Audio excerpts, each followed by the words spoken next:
These people that are going around saying, oh, whenever you have a problem, that's really an opportunity. I want to throw up. I didn't have an opportunity. I had a problem. I got a financial crisis going on. So many people, when they think about private money, they think that I've got to go out and I got to beg and sell and persuade and chase. And that's not the way it works. One of the easiest ways to raise private money very quickly is with one question. All right, hello everyone, and welcome to another episode of the Jack Bosch Show, where we talk about all things real estate and finance. Today, we're going to actually do a mixture of both of them because we're going to talk about private money, how to raise private money without ever selling anyone on private money. And my guest today is superstar of private money raising, Mr. Jay Conner. Jay, how are you today? I'm fantastic, Jack, and I'm so excited to be here to talk about what I'm most passionate about, and that's private money, because private money has made a bigger difference in mine and Carol Joy's investing career than any other strategy. Let's talk about the secret to success. Let's talk about what is the number one criteria. You're a successful entrepreneur for many, many years. Right.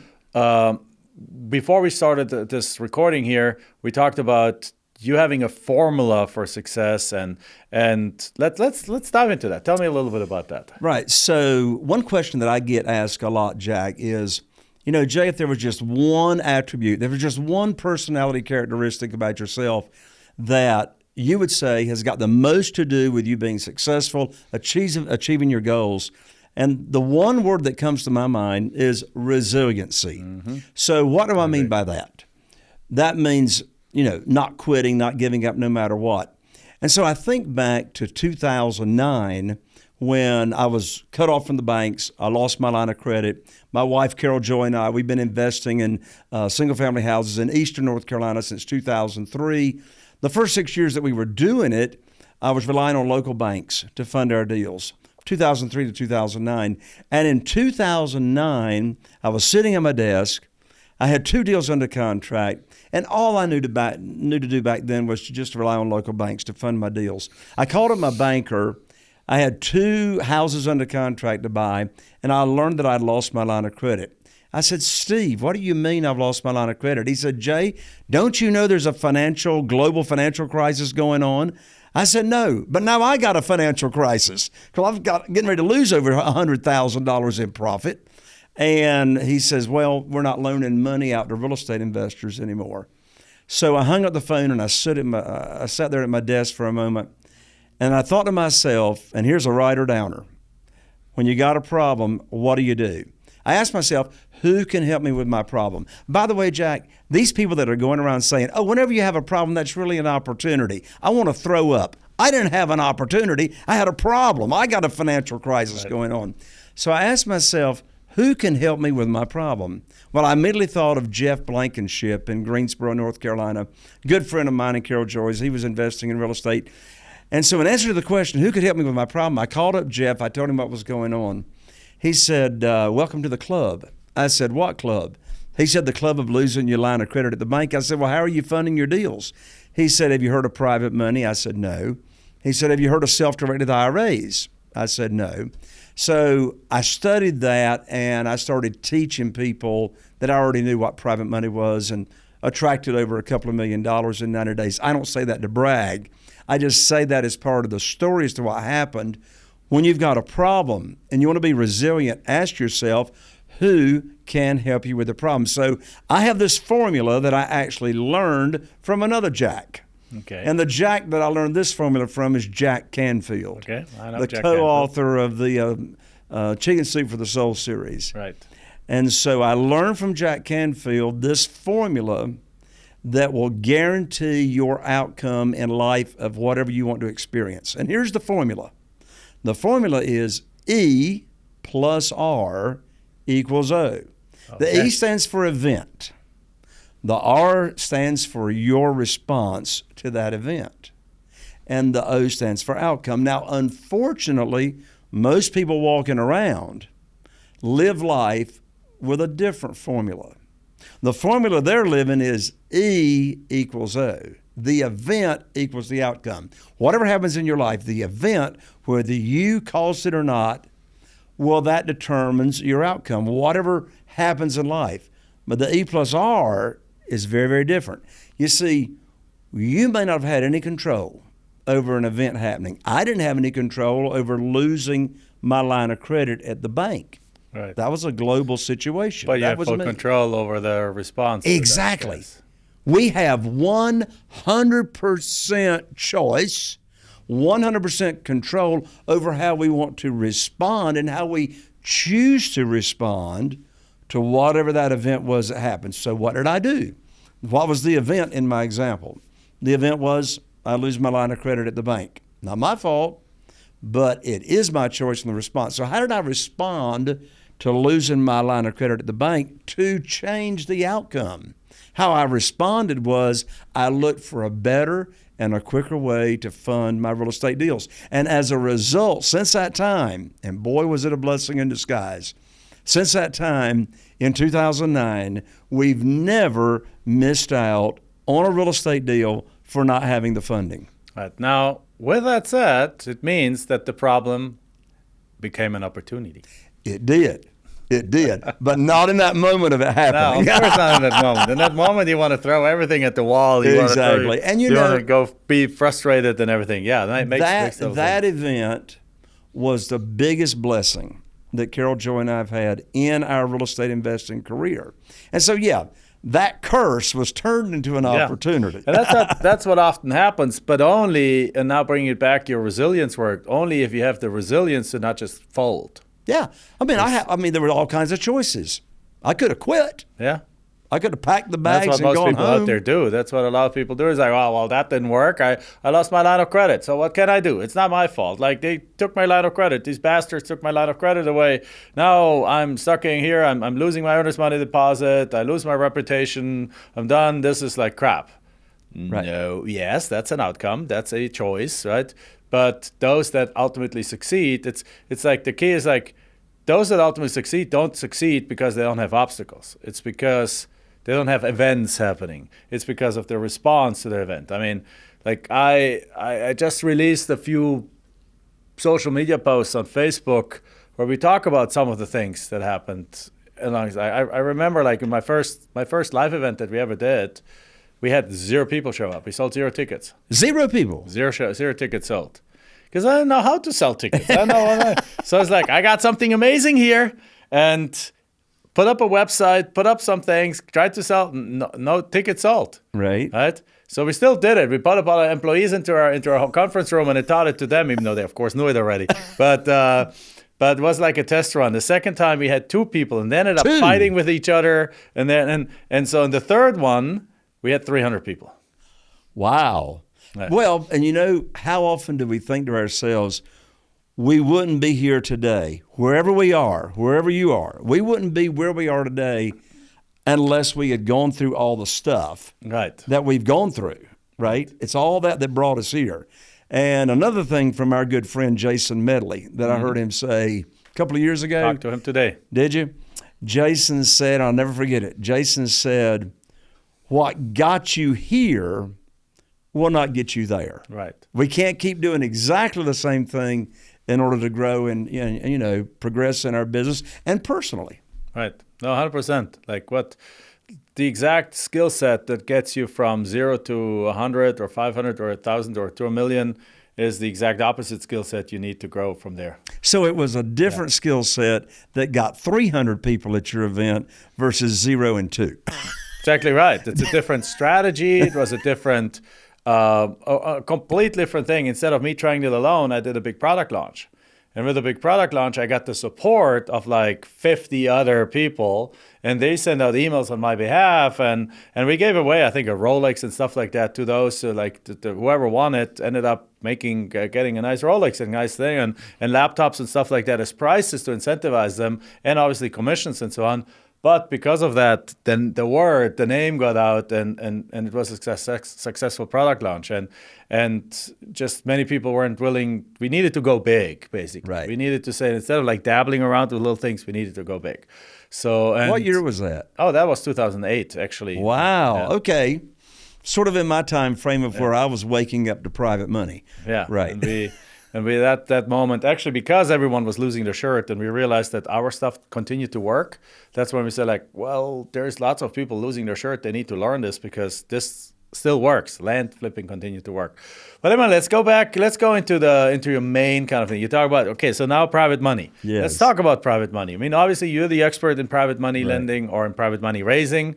So tell me about, so it's 2008, you lost your line of credit. You had a moment of despair. You called a couple of people. So again, it's the who, not what, right? That's right. It's there's somebody always that have the right answer, and that's another distinguishing factor. Those who succeed, they have built up a network, and they're all sometimes also willing, or often willing, to pay for the network. Yes. Certain networks you just have to buy yourself into, That's right. right?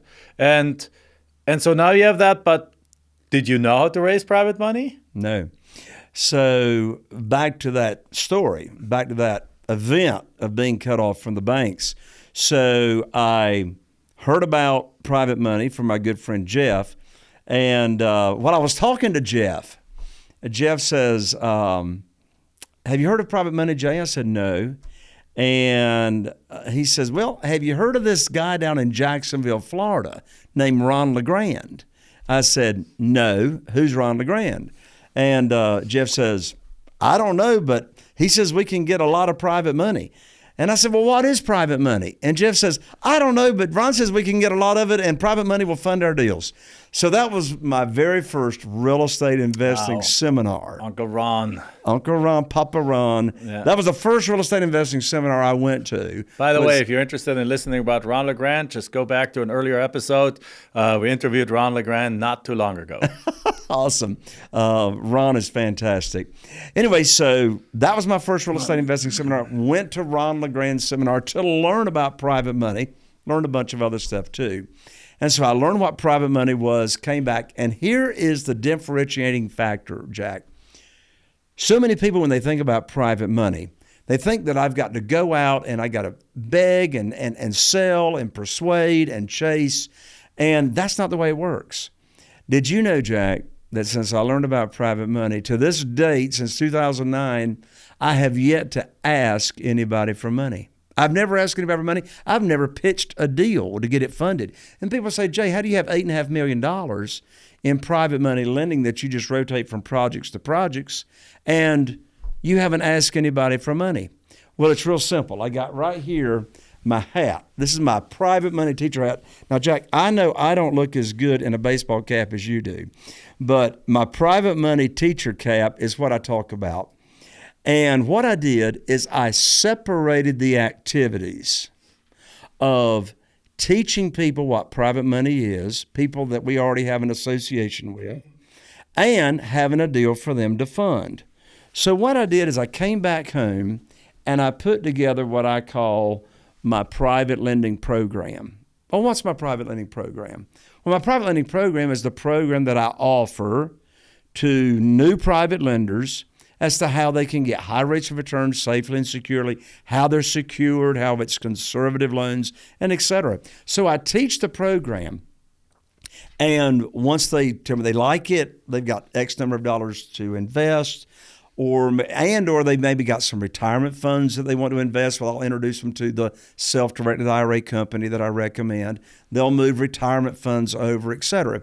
So I don't approach a deal in that first conversation, because if I do, you see, desperation's got a smell to it. Mm-hmm. And if I'm talking private money and I got a deal over here, I'm already sounding desperate, even if I don't try to sound desperate. So I teach my program to potential private lenders. Interestingly enough, Jack, as a side note, Carol Joy and I right now got 47 private lenders, individuals that are investing in our deals. Not one of them had ever heard of private money or private lending or self-directed IRAs until I put on my teacher hat and I started teaching them. So I teach the program. They tell me how much they've got to invest. And so then I'll come back and I don't pitch a deal. I've never pitched a deal in my life. I simply call them up with what I call the good news phone call. Well, what's the good news phone call? I call them up. Jack, let's say you're one of my new private lenders. I call you up. You answer the phone. I'll say, Jack, I've got fantastic news for you. I can now put your money to work. And I'll tell you 4 things about my deal. Now, if it's land, like you're an expert in, you're going to talk a little differently about the land. If it's a house, I'm going to talk differently. But like if it's a house, I'll say it's got a $200,000 after repaired value. It's in Newport. The funding required on this deal is $150,000. I know you got $150,000 because you already told me as to how much you want to put to work. And I'll say the closing's next Thursday, so you have to wire your funds by next Wednesday. And that's the end of the conversation. The reason there's no pitching involved in that deal is I'm not bringing you a deal to fund that doesn't already match the program that I taught you initially. Right. And so by separating the conversations of teaching the program to people that, I mean, all 47 of our private lenders, they never heard of private money before I taught them. So right? let's jump into that. So there's a lot to unpack here. So because a couple of things is like, when you say you teach them the program, we're not talking about you give them a home study course. No, what we're talking about is basically you explain to them what you do. Yeah. That's just to clarify. So when in the world of like education and things like that, program often feels like they pay for a course or something like that. No. So you basically have conversations with people like, hey, hi, nice to meet you, Jay. So what do you do? Right. And then you're like, you say? If you ask me what I do, I teach private lenders how to make a lot of money. And you don't have no idea what I just said. What's a private lender? What's a private lender?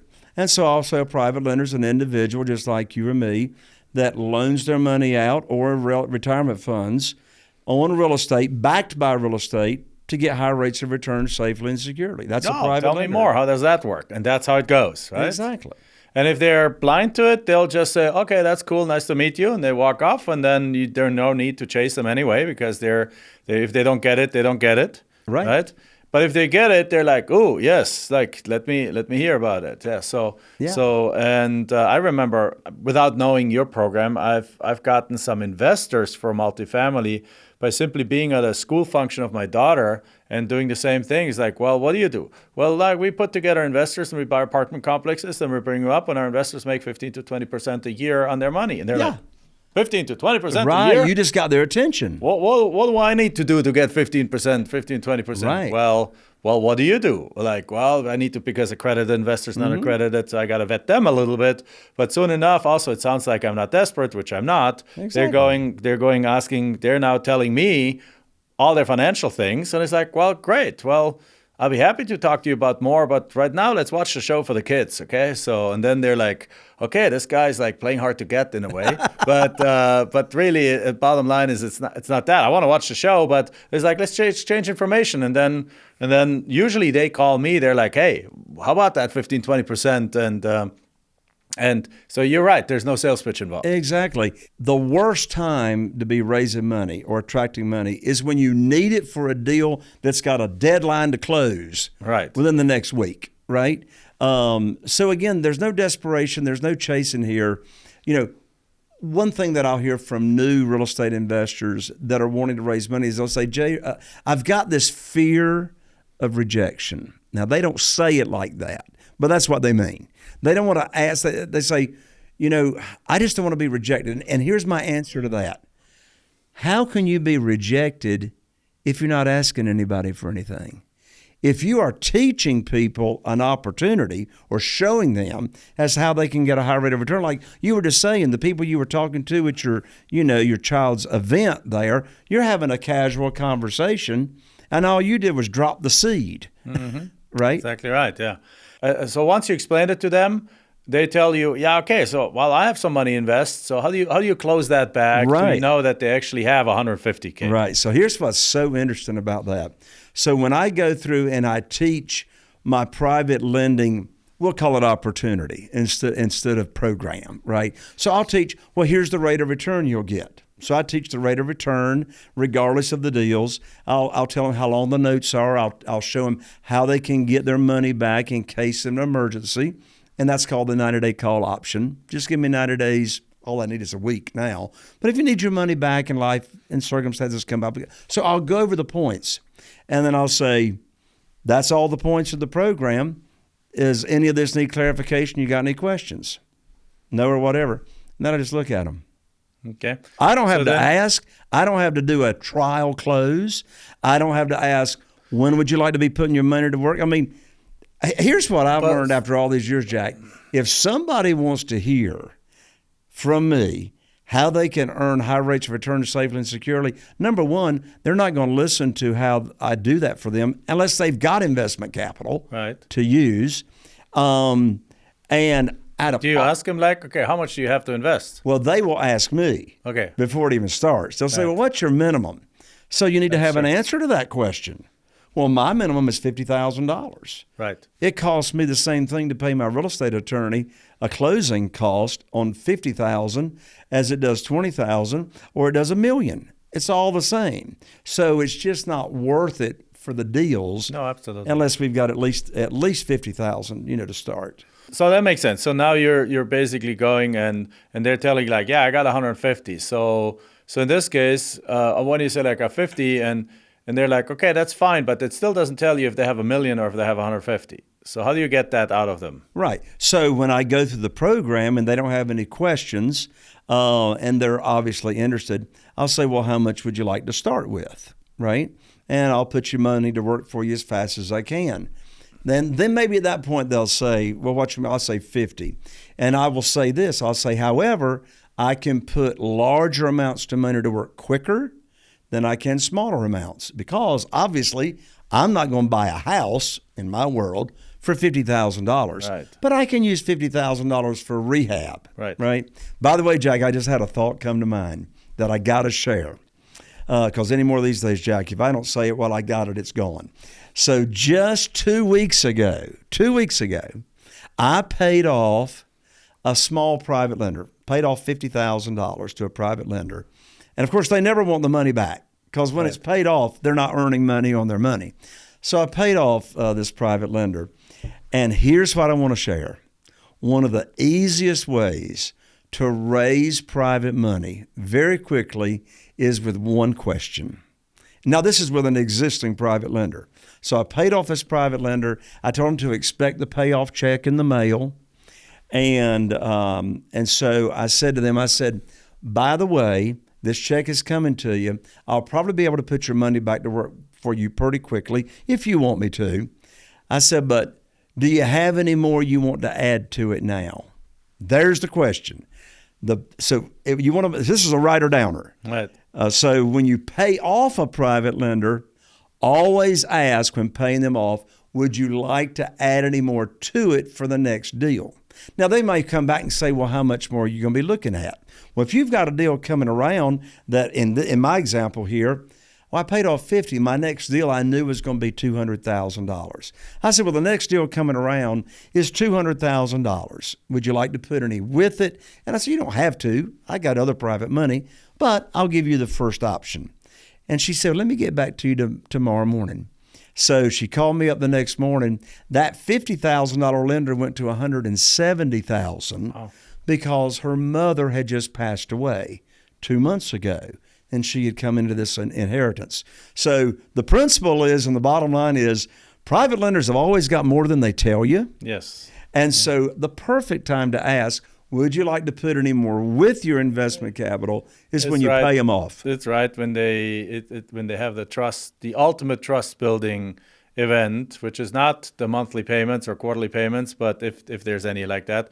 But when they get their money back plus their return. That's right. Yeah, absolutely. Yeah, 100%. Very cool. So we got this solved. So hopefully if you're paying attention to this, now you got some wordings even that you could use. And now let's, how do you select 45? You have 45 people, 8.5 million. How many projects do you do usually at the same time? Yeah, so right now we've got about 7 projects going on, 7 houses in different stages. Now, in this market, I'm flipping most of them. Now, over the years, we've sold a lot on rent to own, lease purchase, but most of them we're flipping and turning around. I mean, just went under contract on a house in our market, Eastern North Carolina. The after repaired value is $550,000. It's under contract right now for us to buy for $325,000. Wow. And the rehab is $51,000. The committee approved that deal pretty quickly. The point of my story is with this kind of market and the kind of margins that we're making, we're cashing out and we're flipping those. So our median price on our houses is $325,000 in our market. And again, we'll have 6 or 7 going, at any given time. But Jack, I'm interested in hearing you. I mean, you're the land guy, right? Most of the real estate I do. I mean, I've done condominiums. I mean, you do multifamily. I mean, you're in all kinds of projects. But I mean, you're known for the land. Right. How about explain to your listeners why private money would work for them in the land business when they buy a lot on terms? Well, first of all, a lot of our not all our listeners do land. Some of them just want to get a real estate education. But in the land, it definitely comes in handy when you get some of the larger deals, because most people don't need private money for a $5,000 deal. Right. So plus we don't really do $5,000 deals. But if you have a $250,000 deal that you, let's say, get for $100,000, and you can wholesale it or resell it for $150,000 or so, then sometimes if the seller needs a quick closing, because usually we do wholesaling, right? We don't even buy the property; we just pass it on to the next guy. But it does happen that the buyers need that the sellers. The only condition they give it to you for 80 or 100 is that you close in like 3 weeks or so. Right. And so you do that, you agree to that, and in that case, you need some money. Right. And many people don't have, or most people don't have, or don't want to use their own $100,000 that they have in a bank. Sure. So private money can come in very handy there. Also can come in handy, obviously, on more development deals. Can come in particularly for the more advanced land flippers or land we call land flippers. If it's going to the entitlement process, into the development process, at that point of time, you sometimes, I mean, we got one of our students right now has a deal on a contract for, I think, $2.4 million. Okay. And that's a wholesale deal, but. Could they potentially take that deal and in that particular case, a student I don't think is at the level yet where they would take it down and develop it, but some of our students are. Some of our people making $800,000 a year, and if they come across a deal like that, they would take it down and partner with a developer and so on, and they would need to get their hands on some money, and private money in that case would actually certainly work. Yeah, I'm glad you brought that up because I've got a lot of friends that do wholesale deals, and when when you're a new wholesaler, one thing that happens very, very quickly is like you get as a wholesaler, and of course you don't need private money to wholesale a deal, but what happens with the wholesaler is that third deal or fourth deal or fifth deal comes along, and they go, "Oh my lands! If I had the funding to stay in the deal, and it's like a big profit deal." They wouldn't assign it out for the assignment fee. They would stay in the deal. So that's another beautiful part about using private money when you're wholesaling is that you get to pick and choose which deals you want to stay in and which deals you want to go ahead and assign out. Yeah. And one area that it makes land flipping a little bit more complicated, but if you get private money, particularly private money that's interested in being in it for a little longer, then you can get private money for self-financing deals. So in other words, we like to sell a lot with self-financing, meaning we'd take a $200,000 deal. If we get it for 80, great. We can, two choices. You can wholesale it to somebody and for 120, make 40 grand, all good.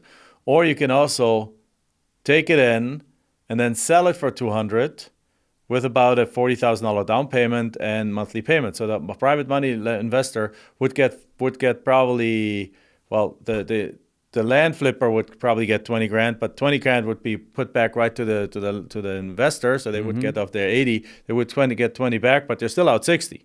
Right. But since you sold it for 200 with a $40,000 down payment and let's say a monthly payment of $1,200, you could split that cash flow between the investor and the land flipper. Right. So now you can basically tell the investor, hey, we're going to do a amortization schedule, and dear private money lender, over the next 5 years, we're going to pay you all your money back. So the majority of the cash flow on the front end goes to the investor. But then once the investor is paid off, all the back end goes to the flipper. Yeah. Right? Well, the bottom line is there's creative different ways to do this thing. When you've got private money available, many more options open up to you right. for doing deals different ways and not missing out on deals. Exactly right. Jack, over the years, like yourself, we have reviewed thousands and thousands of property lead sheets. In today's market, there's hardly anything in the multiple listing service. Most of the deals we get are what we call off market, for sale by owners. And after reviewing thousands of property lead sheets, I've heard some real estate investors say, I don't need private money. I just want to do terms deals. I just want to buy on terms. And what I've discovered over these years is that only 13% of for sale by owners will sell to me creatively. Yeah. Right? Subject to the note, seller financing. They want cash. What do the other 87% require? The cash, right? And so, some people will say to me, they say, I don't need any private money. I just want to buy on terms. Well, that's a business decision if you only want 13% of the deals. But when you got the private money, you can, whether it's a house, whether it's land, whether it's a pretty house that doesn't need any rehab, when the seller requires, that's when you use private money. When do you use private money? When the seller requires all the cash or part of the cash. Right. Exactly. I mean, you can combine creative terms. Yes, absolutely. By subject to the existing note and use private money, like if they want some money over and beyond the payoff amount. So again, private money opens up the world. Yeah, absolutely it does. Great. So tell us about, so you also teach this, right? Absolutely. You actually don't just teach it for your own benefit in the way that you teach people that ask you, what do you do? And you gain more private lenders from it. But you actually teach people, everyone, every everyday citizen, on how they can do what you do. Absolutely. Right? Okay, tell us a little bit about that. Sure. So one thing, I'm excited. I'll put this back, Patrick, here in a moment, but I want to show everybody. So my book is Where to Get the Money Patrick's Now. Our producer over here. Yeah. Hey, Patrick. So my book, Where to Get the Money Now, subtitle, How and Where to Get All the Money for Your Real Estate Deals Without Relying on Hard Money Lenders or Traditional Lending. By the way, I got a lot of friends, and you do too, that are hard money lenders.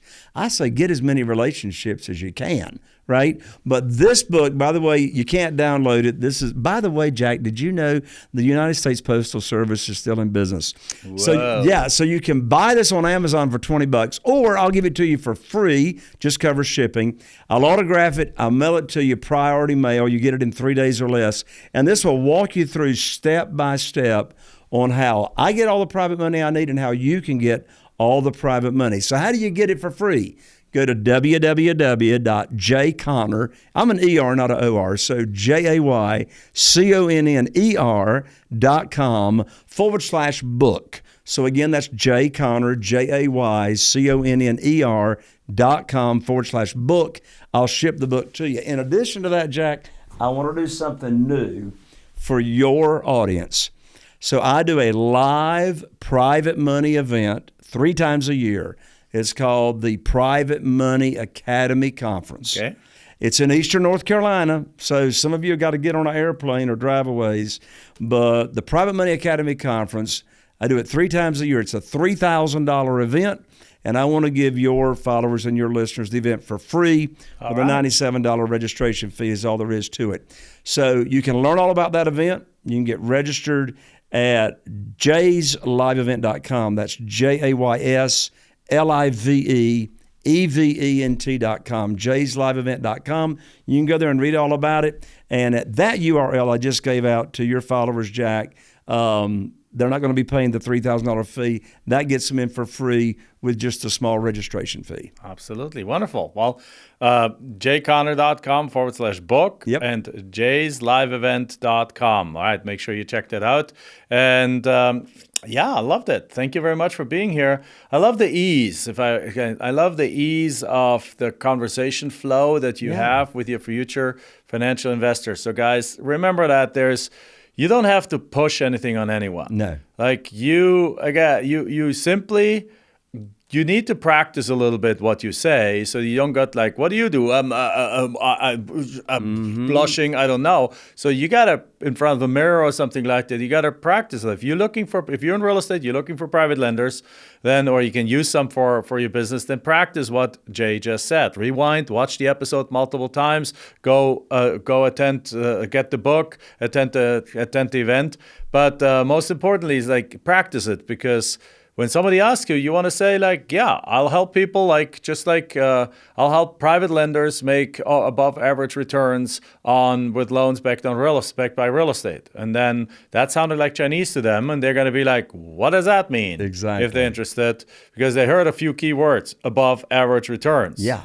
Like just like when I talked doing that kind of comedy show or something, and at the table it's just like, well, I put together investors and we buy apartment complexes, and at the end they make 15 to 20% per year returns. They're like 15 to 20%. That's the key thing they heard. Yeah. And everything else was like laser vision. Jack, I want to get to know better. How do I get 15 to 20% returns? What's going on here? And the rest then becomes just an education process. Right. And then he said like, well, I don't even have a deal right now, but I can put you on my investor list. How much do you think you could invest? Well, that much. Okay, great. When I have a deal, I'll let you know. And boom, that's how it just keeps That's the going. key right there, is separating, Yeah. that you got a deal now, and, letting them know that, what you've got. And another thing that I've learned, Jack, over the years is whenever I feel like that I'm selling or I feel like I'm pushing, I back off. Yeah. Back off. Because, you don't want to be selling and like trying to talk anybody into anything. You're simply offering them a way to serve them. And that's what it's all about, is creating win-win scenarios. Exactly right. With that said, thank you for being here. Jack, thank you for having me all the way out here in your studio in Phoenix. That's exactly right. I'm glad you were in town so we could do this in person instead of on Zoom. Absolutely. Thank you for coming out here and then to our studio in Phoenix. So with that said, guys, that's it. That's a wrap. Thank you for attending. As always, give us a 5-star review. If you're watching this on YouTube, hit that subscribe button, hit that recommend button. And with that said, see you in the next show. Thank you very much.